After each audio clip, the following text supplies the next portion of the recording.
Want to achieve network marketing success? Then you're in the right company. Hello, and welcome to Leave Nothing to Chance, hosted by networking marketing giant John Solleder. Learn everything you need to know about the network marketing space from somebody who's actually done it. Join us every week for front row seats as we feature some of the finest and most successful personalities in network marketing. Leave nothing to chance. Join us now. Well, truly a privilege to introduce a new friend, but somebody whose incredible work and impact I've felt personally for many, many years. And that is our good friend, Paul Blanchard, who is the president of the Mandino Leadership Institute. Of course, the book, one of, if not the self-development book, The Greatest Salesman, huge impact on myself, huge impact on our industry, huge impact on people beyond our industry. So, Paul, welcome to the call. Thank you, John. Good to be here. I'm happy to spend some more time with you, my friend. Well, it's always a privilege, and I don't even never know where to start with you because there's so much. We could do about 7 interviews, but let's start at the top. So I know you've been running the Leadership Institute there now for 4 years, is it? 7 years, yeah. 7 years. And let's talk a little bit about, something that you and I, as guys who've spent some time in the gym over the years, relate to. And it's something that I always get out of the habit finder work that I'm love for you to elaborate on and explain to our audience. But to me, it's, what gets measured gets improved in life. Mm-hmm. If you don't measure it, you don't know if it's improving or not, and you don't know if you're wasting your time or not. And I think Habit Finder is such a valuable tool in helping people establish that. But I would love for you to explain the Habit Finder, explain the science behind it, and explain why today, as every day, it's such a needed tool in our industry and once again beyond. I love that. Yeah, you mentioned our mutual love for powerlifting and being in the gym. Probably one of the most significant symbolic teachers in the rest of my life was what I learned competing in powerlifting. Like you said, measurement is critical. You can't just show up to the gym and just lift. First of all, you've got to be humble enough to know where you're actually starting. You got to know what weights you can actually handle. But not only that, can you handle them well? I've shared with people all the time. I think the best lessons I've learned from powerlifting is I ask people, do you know which one is the most dangerous lift between squat, bench, and deadlift? Which one do you think is the most dangerous? And if someone's got a personal story around blowing their shoulder out on a bench press or their back out on a deadlift or whatever, they'll usually say that one. But what the answer truly is it's whichever one you think you're the best at. Because as soon as you think you're the best at something, the brain goes into autopilot and goes, oh, we got this.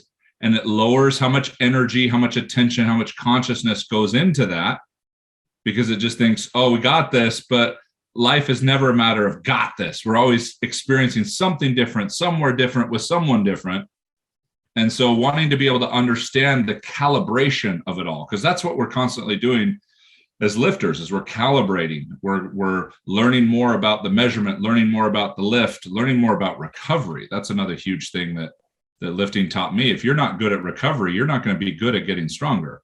Mm-hmm. And so being able to calibrate all those things are so important. Those and several other reasons are why we wanted to create and pursue, if it was even possible. I mean, John, back in 2003, when we found the technology for it, the mathematics and the science, we didn't even know if it was possible to measure the core of transformation, meaning your brain patterns. Because there's our conscious thought, there's our subconscious thought. And Mandino in The Greatest Salesman in the World, right up front in scroll 1, said that we have this other mind. And he wrote that more than half a century ago. Like before neuroscience was even a thing, he's talking about this subconscious mind, and then poetically says that makes us act in ways we do not comprehend. And he said it never sleeps. So it's not a fair fight if you just try and take it on with awareness and intuition. We've got to know what's actually going on under there. And what's also interesting, similar to powerlifting, is it's usually an upstream or a downstream issue. I'm sure you felt the pains of elbow tendonitis, as just about every single powerlifter ever has. And I sought after everything I could to figure out how to address this. but I was trying to address it directly. It's pain in the elbow. It must be an elbow issue. So I did wraps, I did cryo chambers, I did icing, I did straps, I did all kinds of things. And then finally one day I met this incredible trainer who said, "Oh, it's your wrist mobility." And I was like, "Say what?" He's like, "Yeah, it's almost always something downstream or upstream that creates the pain." And so I started working on that and the elbow pain went away. So we want to be able to measure and see, because we have such a toolbox, it must be this mentality with our conscious mind. But if we can get under the surface and realize that it may be something different, maybe something we're not aware of, considering we have thousands more thoughts that we're not aware of than the thoughts that we are aware of. And to be able to measure those was critical. And again, we didn't think we'd actually be able to pull it off. We just knew we needed to try. And when we found the Hartman Institute, and Dr. Robert Hartman, who spent his life figuring out how to measure the brain, how to quantify mathematically value in the world, not morally, not ethically, mathematically, so that it wasn't biased to how you were raised or how I was raised. It was just mathematical value. That unlocked the door to being able to find out how people's brains work in less than 10 minutes online with no questions. And as you and I can attest, it is a strange process. It doesn't make you do anything strange. You're just ranking lists, but they're mathematical equations turned into words that challenge you on that most people have never experienced. But in 10 minutes, it gives us 6 quadrillion variables in terms of the way that you think. And I can't go into that and know what you think, John, but I can certainly start asking some questions to find out how you are experiencing your life internally and how you are experiencing your life externally, because I can see the patterns your brain is using, the cogs, the gears, the wheels it's using to process what you think you are experiencing. It's amazing. It's amazing. And give me that number again. 6.4 quadrillion variables. How many zeros are we talking on that? 1, 2, 3, lots. Someone put it in the chat the other day while I was speaking. Some math whiz was like, "Yeah, that looks like this," and they sent it, and I was like, "Wow, that's a lot of zeros." It's funny, Paul. It reminds me of a buddy of mine that came from my judo life. Stayed at my house here a number of years ago. He was a professor here at the University of North Texas, and he was going back to New Jersey to teach at a school up there. And he stayed at my house for about 2 weeks, and he was writing a book on circles. And he had been in a think tank over in Sweden, and he's writing this book on circles. And I said, "Bob, why?" And he started to explain it to me, and it was just, it would be like talking to that doctor that created this. I mean, just, just all this abstract thought. Brilliant, of course, And he had been a student of John Nash at Princeton way back. So brilliant guy. But anyhow, that's what that reminds me of when I hear those numbers. It's like, how many numbers is that? But to that point, when people look at Habit Finder, they see a simple outcome to a very serious question of how they think, but backed up, let's not lose sight of this, with tremendous amounts of analytical, scientific brain data by really smart people. Right? Exactly. And that's what I love about it. It's like it's taking, something that for a simple person in network marketing that just says, "Hey, I want to build a bigger business so I can take better care of my family." It does it all for them. And it's just an incredible tool. So thank you and your dad for persevering to bring that to our industry. And once again, I know people not in our industry certainly use it as well. It's my favorite thing because it's very complex in what it does, but very simple in what it requires you to do to get. It's like driving your car, like the complexity of a combustible engine and how all the pieces and the pistons and everything work is very complex, but all you do is get in it, push a button, push another button, and then drive. Like exactly. Push the gas, push the brake, and it takes care of everything else. Very similar to the Habit Finder when we're using concrete math and science. It doesn't have to be complicated for you, which is why one of the most common questions we get asked, John, that you were alluding to is, how did it get all that from me just doing that? Mm-hmm. That's one of my favorite things about it. Exactly. Well, I love it. I mean, obviously I've taken it. I'm a big fan of it. And I think, you go back to William O'Neill, the editor. I'm not sure if he was the founder or not, but I certainly had a senior level role with Investors Business Daily. And he had that very simple statement: how you think is everything. And I mean, how you think is everything, but you got to know how you think, because you have to quantify how you think to know how you think. So you can take some direction from the habit finder to apply some of what you need to think, or adjust maybe in your thinking to get to the next level of where it is you want to be in your life, your career. And that Mad Hatter rabbit hole you just took us down, how you think is everything, but how you think isn't necessarily how you think. It's just how you're thinking about what you think that you think is really what the Rubik's Cube, the puzzle that Habit Finder solves. Because there's what you think you're thinking, there's what you think you're experiencing, then there's what you're actually experiencing. Then if you're in a business that involves other people, it's what they're thinking and what they think they're experiencing from your experience that you're thinking about. And the Habit Finder just flattens it all out and says, here's what's going on under the surface. You are all going to be experiencing your life differently, but here's what's under the surface processing it. And let's take a look at whether how that is influencing every facet of your life is supporting you, or is it sabotaging what you want to accomplish? Exactly. And before I forget to ask, so tell people how they can get to Habit Finder. Oh, sure. It's just habitfinder.com. Nice and simple. Go to habitfinder.com. Right now, it's currently a free assessment. We have conversations all the time about changing that. People advise us to do that differently, but the work we do is deep, difficult, and incredibly rewarding. So we want people to find out whether they're ready for it first before they invest with us in any other way. So right now you can take it for free. You can even get 30 minutes with one of my consultants, one of my Habit Finder specialists, because most people look at their results and immediately misinterpret it because they're used to personality tests. They're used to tests that tell them about them rather than about how they think. And so we want to be very intentional and very helpful and thoughtful in how we help people connect those dots.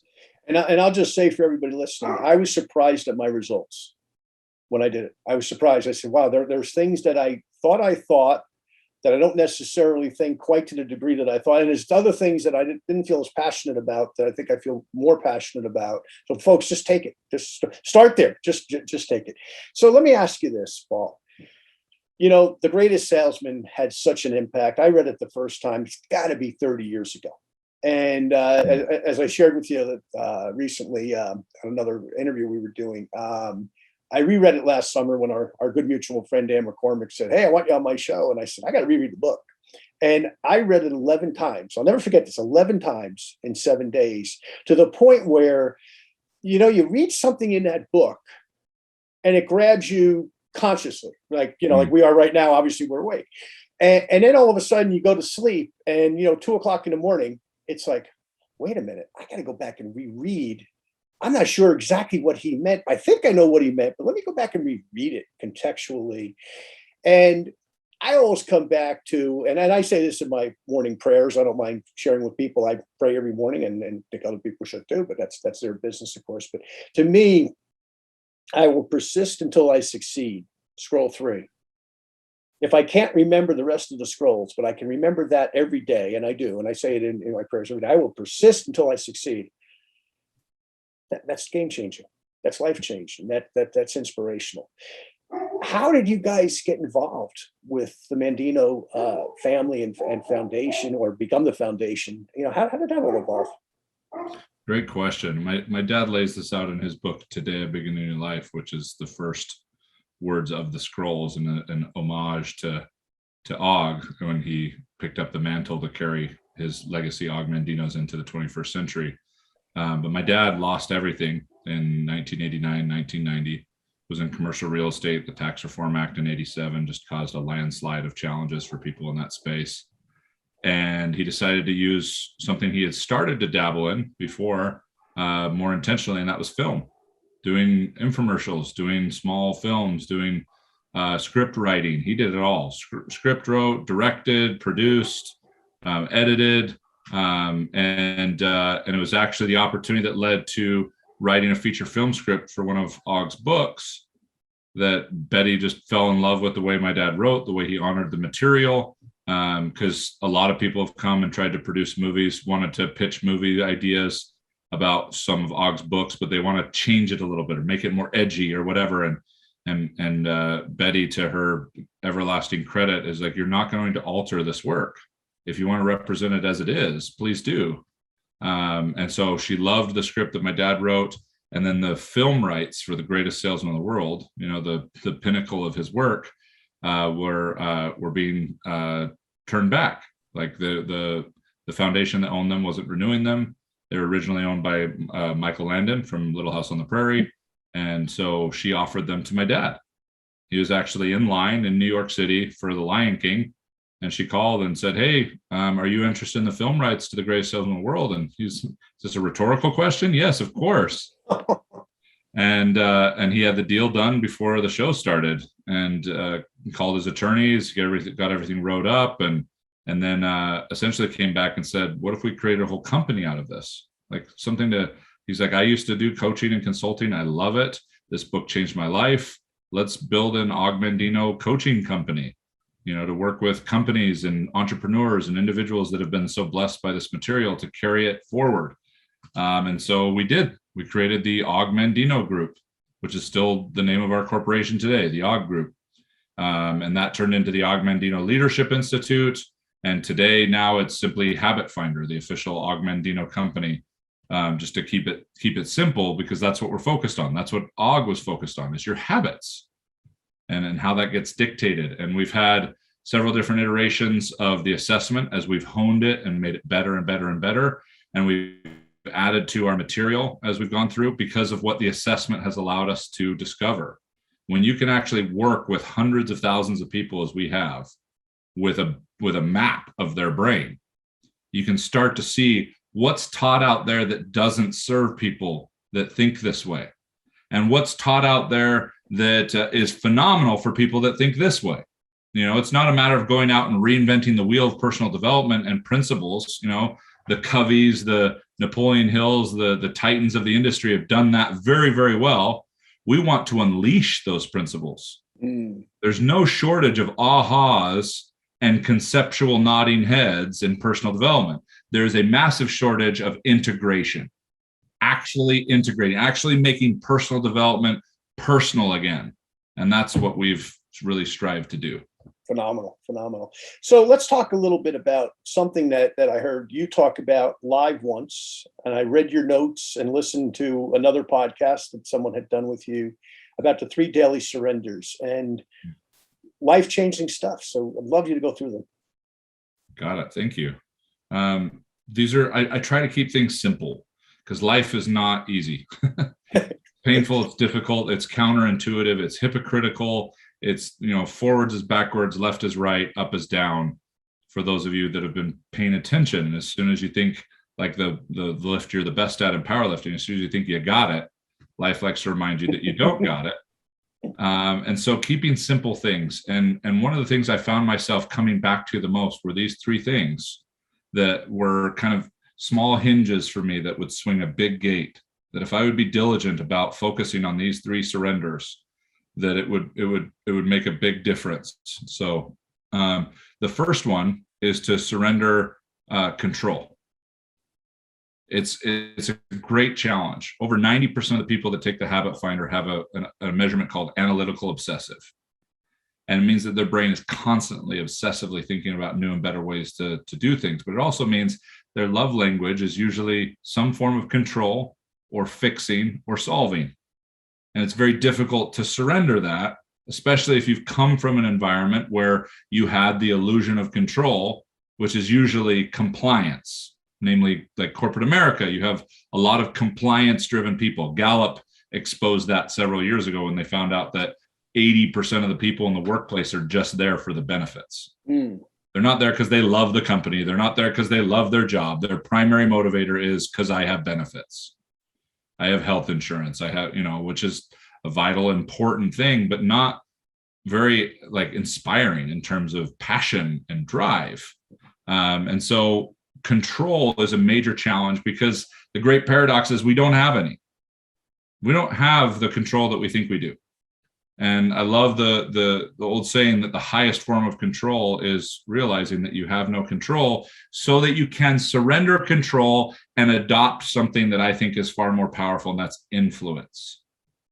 If you'll surrender control, if you'll stop trying to get people what you think they want, if you stop allowing the bias and prejudice that we all have in terms of how we see life. And we play reality bumper cars with people, trying to control their perspective without even realize that we're trying to do it.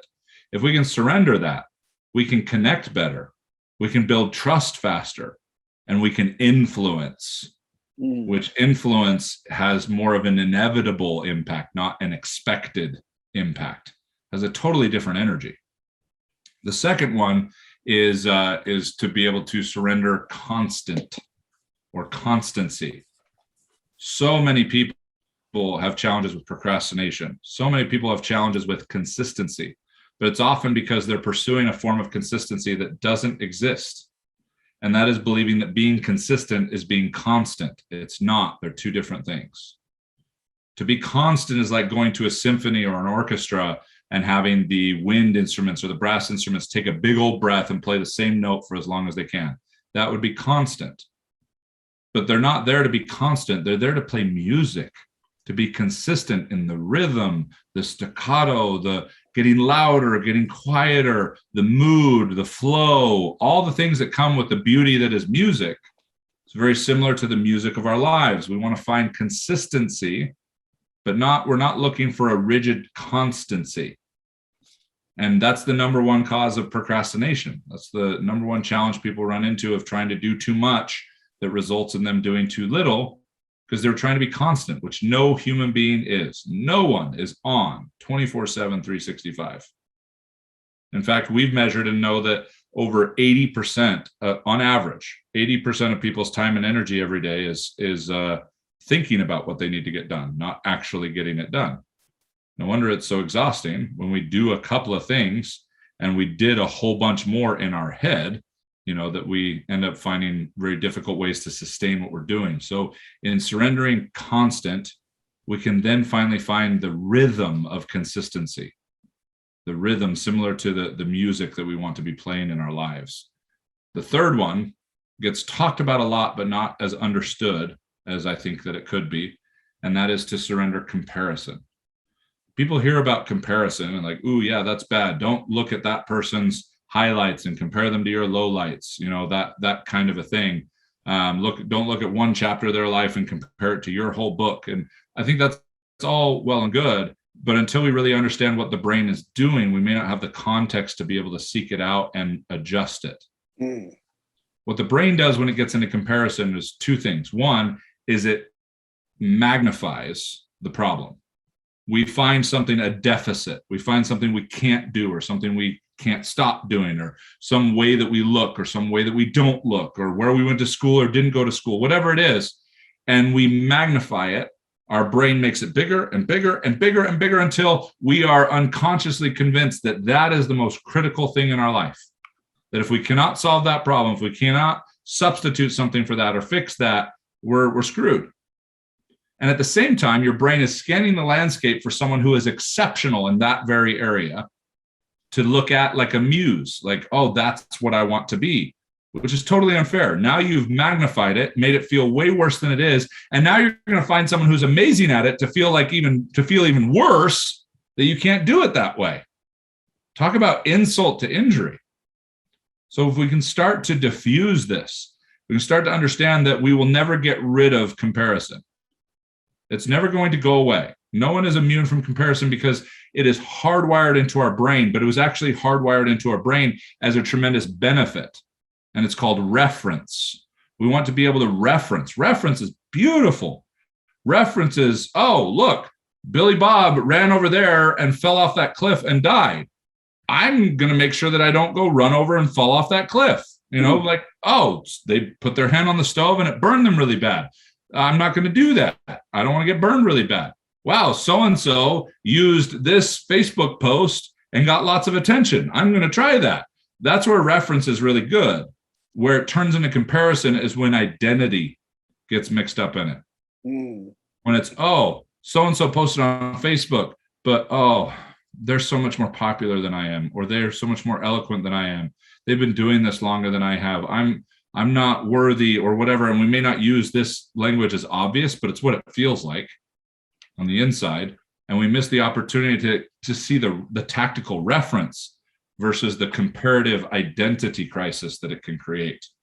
If we can separate those two, we can still harness the power of reference, but surrender comparison so that we can actually truly serve. A lot of people don't understand we compare in two directions. We compare up the podium. Oh, I wish I had, or I'll never be able to, and we compare down the podium, which can sound like, oh, at least I'm not, whatever. Or it can even sound more empathetic. Like, wow, my friend has cancer. What do I have to complain about? That's comparison. That is taking away from your personal unique experience, which is exactly what is teaching you to serve, what is exactly what makes you unique, what makes you such an incredible person to serve others is your unique experience. You're taking away from your unique experience, saying, don't pay attention to what you're going through because it's not as bad as what he's going through or what she's going through. That's comparison. So when we surrender comparison, John, that is when we can totally be available to serve. And on the deepest level, similar to you, I pray every day. I don't believe that everybody else has to. It's totally to their own. But like you, I see a tremendous benefit from that kind of meditative connection to a higher power, and however people want to put that. But a spiritual mentor of mine once said that we will be in awe of the equality of our testing after this life. Because there are so many variables. You and I could experience the same thing on paper, so to speak, but you are going to process it and have different nerves hit and different buttons pushed and different previous experiences triggered and drawn up than I will. We're going to experience it totally differently internally, even though on the outside, you lost a parent, I lost a parent kind of thing, or you lost a pet, I lost a pet, or whatever it might be, or you won a gold medal and I won a gold medal. We're both going to experience them totally different. And when we can understand that, in my opinion, it's served, so take it for what it's worth, that no one will be able to stand before God after this life and say, my life was harder than hers, or my life wasn't as hard as his. I believe that to be a false statement. And if we can embrace that today and let go of the comparison, not that we aren't aware of people, not that we can't reference people that are better than us that we could learn from, or people that are not as well off as us in one particular area. I've met plenty of people that are not as well off as I am in certain areas, but are way better off than me in other areas. But if I'm in comparison, we can't show up as the unique creatures that we are, prepared to serve others based on our experiences, if comparison is robbing us of owning our experiences so that we can embrace our experiences, so that we can use them, so that we can find purpose in them. You've got listeners that want to figure out how to challenge their excuses, get rid of their procrastination, find more joy and fulfillment right now, rather than waiting for some finish line that doesn't exist. Find purpose in your painful life experiences, which is impossible to do if you're in comparison. When you do, you will eliminate those other things. Your reasons, your excuses, your procrastination are all at its core painful life experiences you haven't given purpose to yet. It's too easy to go, well, I can't do that because of this. Wow. And I can't do that because of that. But when those are embraced and put into your heart as uniquely preparing you, you go, well, I can't do that because of, that's not there anymore because it's in here, ready to serve, ready to be available. And that's the biggest reason for surrendering comparison, to be totally available to serve. Yeah, I spent 3 days a couple of weeks ago with Rick Warren and an organization that he founded. And the whole organization is predicated on what you just said, is realize, hey, we're all broken. Now, what are you going to do about it? You know what I mean? Like, nobody has a perfect life. I don't care if we look at the Olympics that just passed, and there's some great stories, some great successes, some great failures for that matter. But, whether you're Allison Felix, whether you're Ryan Krauser, whether you're the young wrestler from Minnesota that won, or any of the other athletes, wow, great moment. Doesn't mean they're not going to have life challenges. Doesn't mean they already haven't had life challenges. And we look at that in business sometimes, we think, well, if I was like so-and-so, boy, that guy's got a great life. You don't know that his kid doesn't have cancer. You don't know that he's not dealing with an aged parent that's going through. You don't know you can't walk in their shoes. And that what you just said there, and the first time I heard you say this, I'm not an emotional guy by nature, but it got me because it was like, why do we compare ourselves instead of just being the best version of ourselves and work towards overcoming the habits and hangups perhaps that we have in our life to be the best version of us, to serve others, our families, and our neighborhood at large. Before I forget, one of my new favorite words, okay, is equanimity.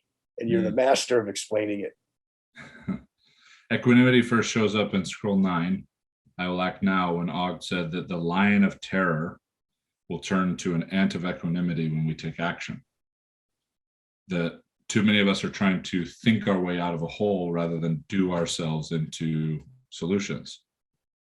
And I mean, Einstein said it, it's been paraphrased a lot of different ways, but you cannot solve a problem created by the same mind that created the problem.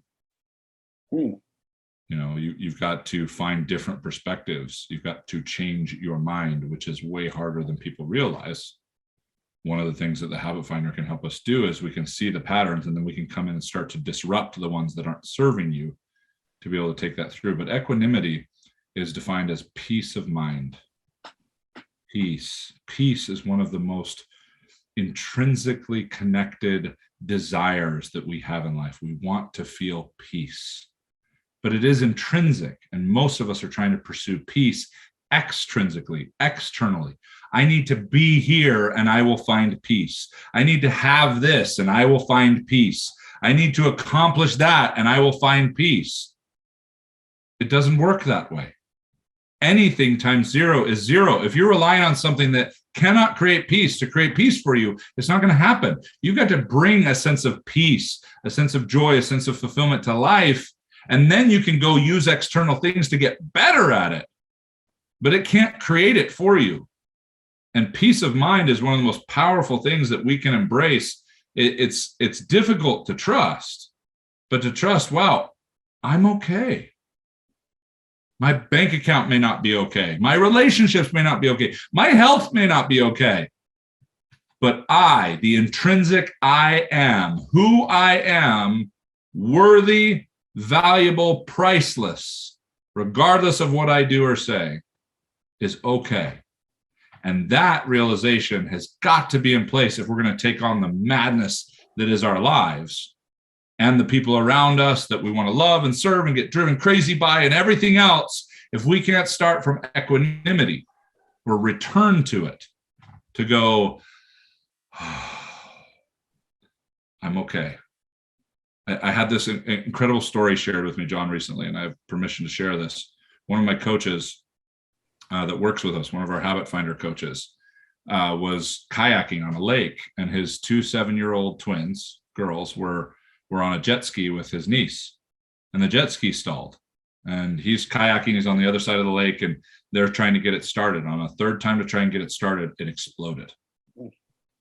So imagine, as a father, you're sitting there, and you are on the lake, and you just hear one of the biggest booms you've ever heard in your life. You whip your head around just to see a fireball and your 7-year-old girls flying through the air. Wow. And in that moment, this gives me the chills every time I've shared it. He simply goes, I'm here. I'm okay. This is happening. Let's go. Paddles, calls 911, gets there, does all the things, totally present, equanimity. Can you imagine the gall to suggest equanimity in a moment like that? Yet realizing we are okay, peace will satisfy greater performance than any grit or grind or drive in the world. If you are at peace, you are available. You can deploy aggression, you can deploy defense, you can deploy all kinds of things far better than ever before. A messy mind gives messy performance. A peaceful mind is performance. It's interesting. In a really fun book called The Rise of Superman, it's all about extreme sports athletes. They were shocked to find out what wasn't happening in the brain when these athletes were in the zone. How chill it was in their mind. It wasn't like they were performing at crazy speeds. No, the mind was chill. It was almost like what was happening wasn't happening. It was equanimity. So you've got anyone listening that wants to increase their performance, stamina, great. Drive, great. All of those things, not bad, but all of them pale in comparison to finding peace and presence. To understand the difference between what is happening to me and who I am, to understand the difference between my value and my performance. If my value is intact and I'm not relying on my performance to feed that, I'm invincible. I am inevitable. And that's a really cool way to live. It's something I've done probably now 35, 40 podcast interviews. And when you see me writing, it's not to ask the next question. I got those already. It's that I've got my Hall of Fame here on the bottom of stuff on my computer, Paul. And Ben Gay III, okay, who's been in network marketing forever and written numerous books, he's a marketing genius, told me, and he worked for Dr. Hill the last 2 years of Dr. Hill's life. He worked with him, not for him, as an advisor. He was with a company that hired him as a mentor, Napoleon Hill. Can you imagine? And I said, what 3 things did Dr. Hill teach you? And he said, integrity in all things in life, not just when the camera's on, but when the camera's off. Focus at the moment. What is it you're focused on? Right? Which goes back to equanimity in a lot of ways, right? And action, taking action. And then I've got on here as a testament to the things I'm learning from you: control, constancy, and comparison. Okay. And equanimity in big letters right next to it. So that's how powerful these words are, to say the least. I remember years and years ago, first book I ever read on self-development. I was in the hospital. I'm 17. I had spinal surgery. And my father gave me Dr. Oh my God, Norman Vincent Peale book, The Power of Positive Thinking. And I learned the word tranquility there, similar word. And these words have such tremendous power. But let me ask you something. You've worked with 2 great men in your career. Tell me a little bit about your dad, Dave. My dad, wow. I mean, it's cliched, but I mean, he's a hero of mine.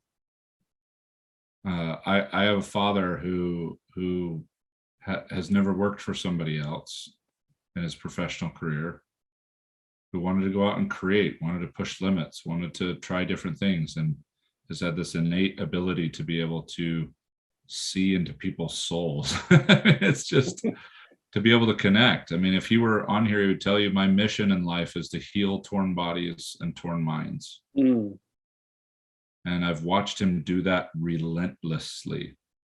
It's incredible the sustaining power that we have when we actually genuinely and authentically care about people and love them.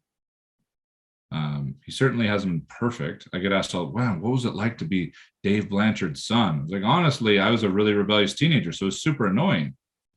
It was super annoying to be raised by one of the most intuitive people on the planet. We'd come home and the rules were like, you come in and you kiss mom and dad goodnight, like every night, no matter what time you get home.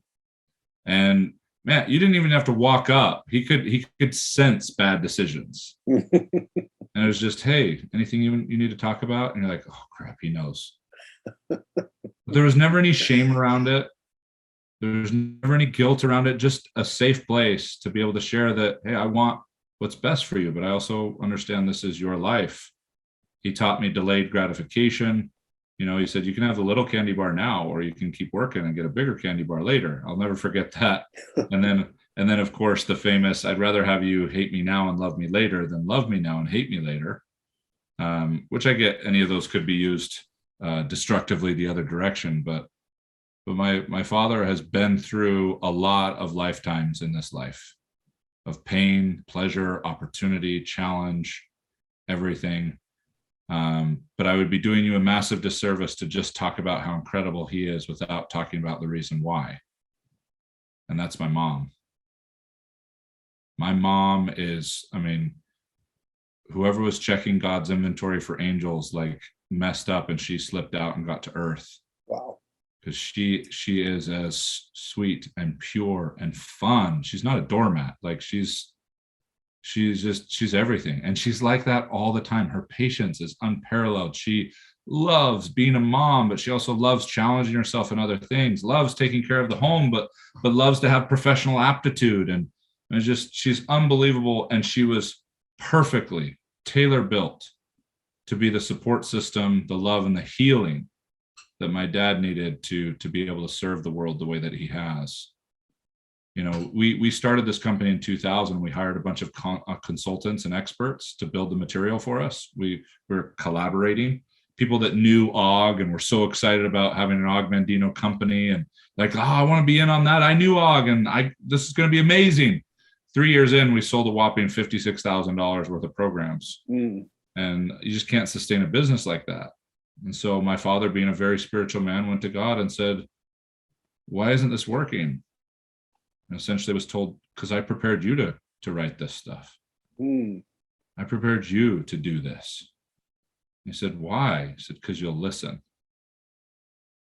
And I've watched my dad outwork people. I mean, famously, when he was in film, back when you used to go into an editing bay rather than just a MacBook to get these incredible edits done and all the footage and reeling everything together, he would go through 3 editors doing full shifts, then go take a power nap, get his Dr. Pepper, and come back and do it again. Like, it was unbelievable.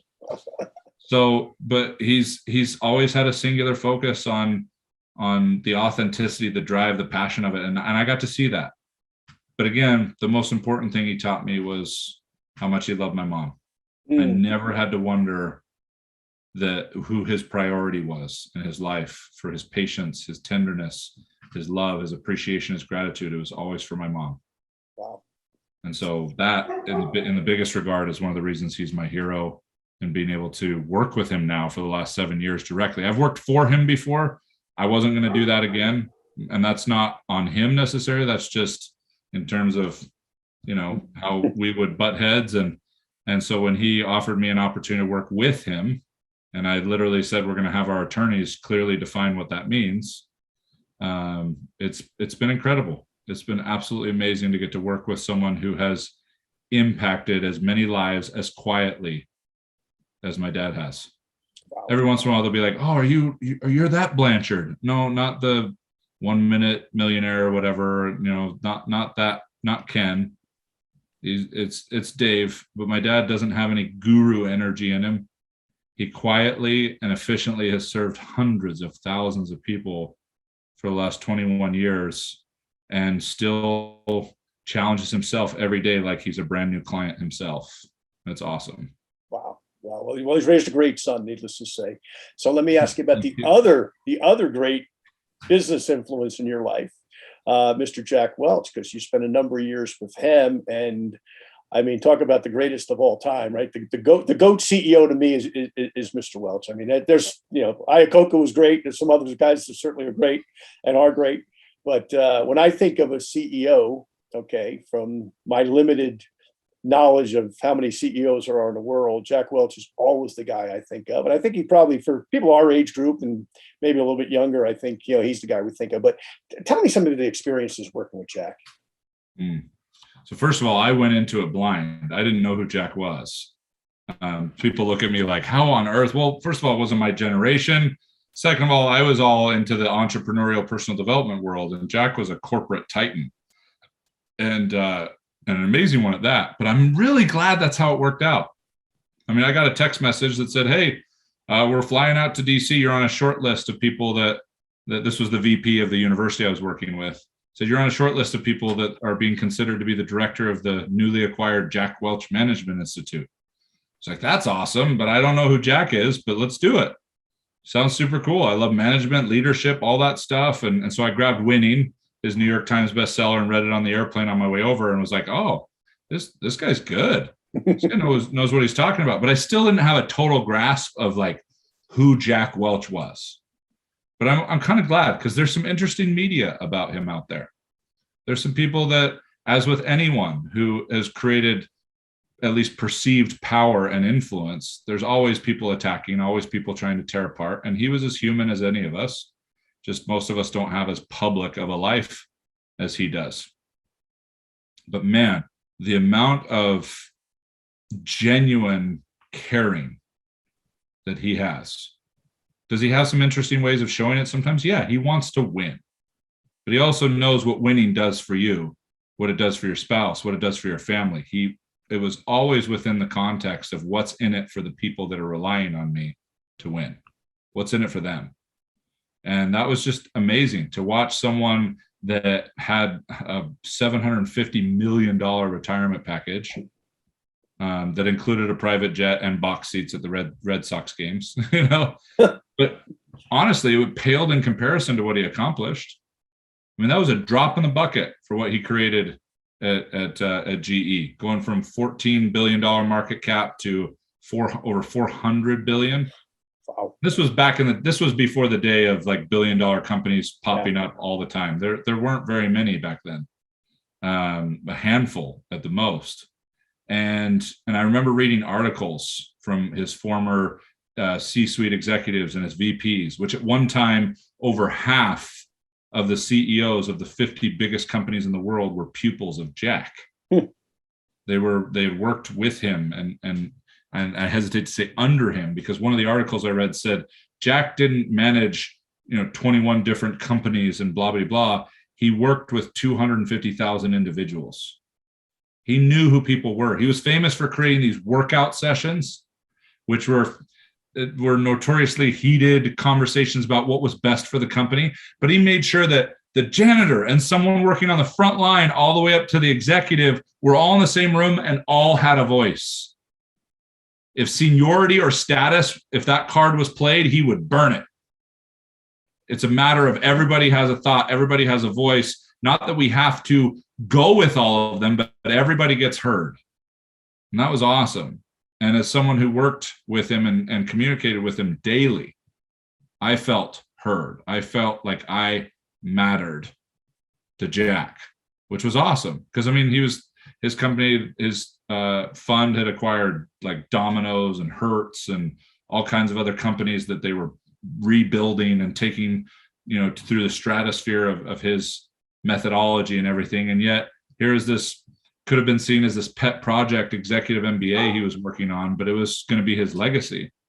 And I remember going to dinner with him once and we were just chatting. He's like, what are you up to outside of work? And I told him about this race I was going to run, this mountain race, this trail run, and 19 miles, 5,400 feet in elevation changes. And he was genuinely interested. And then 6 months later, we were in another city having a meal together. And out of the blue, he goes, oh, hey, Paul, how'd that race go? And I was like, what? Like, it wasn't a parlor trick. It was this tremendous capacity that he genuinely cares about the people that want to do the work, that want to win, that want to honor themselves. And sometimes, yeah, he's going to say the hard things. I'm not going to say it was easy to work for the man. It was not easy, but you will not find anyone that worked with or for Jack that is going to tell you it wasn't worth it. Amazing. So, well, Paul, I know you've got a coaching call coming up in a couple of minutes. So we have to do this again, first of all, my friend. Yeah. Amazing stuff. And I know there's a million more Jack stories we need to get into, and dad stories and other stories, but I want to thank you so much for your time.